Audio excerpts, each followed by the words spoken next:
La 10e édition de la Journée des Forces armées a été célébrée ce vendredi sur l'étendue du territoire national.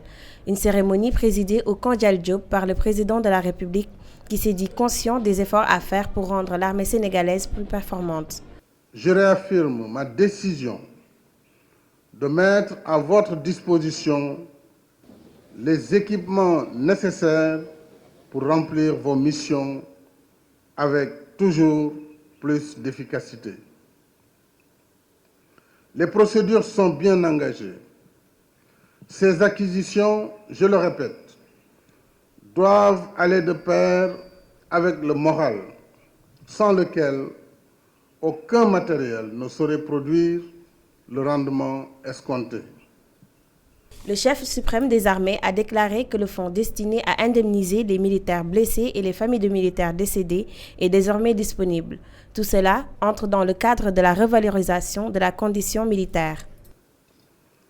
C'est la portée des mesures prises pour l'indemnisation des blessés de guerre et des familles de militaires décédés en opération.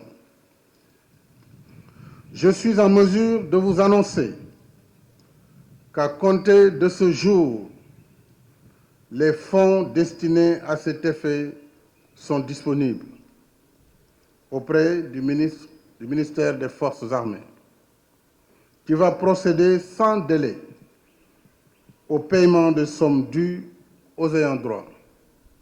En présence du chef du gouvernement, Macky Sall a exprimé sa fierté. Il a aussi tenu à magnifier la présence des femmes dans l'armée. Je rends hommage aux femmes militaires qui s'acquittent convenablement des missions qui leur sont confiées. Les forces armées du Sénégal ont pour mission d'assurer la défense nationale. Elles ont aussi pour objet d'assurer la sécurité et l'intégrité du territoire, ainsi que la vie de la population. Je voudrais souligner la pertinence du thème retenu cette année, à savoir les forces armées au service de la nation.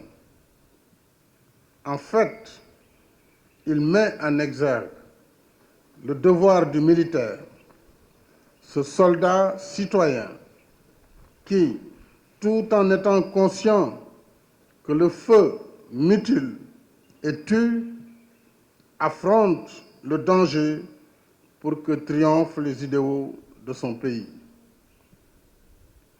Autrement dit, il s'agit de rappeler ce que la nation attend de cette catégorie de citoyens sélectionnés et formés pour assurer la défense du territoire, la sécurité des personnes et des biens.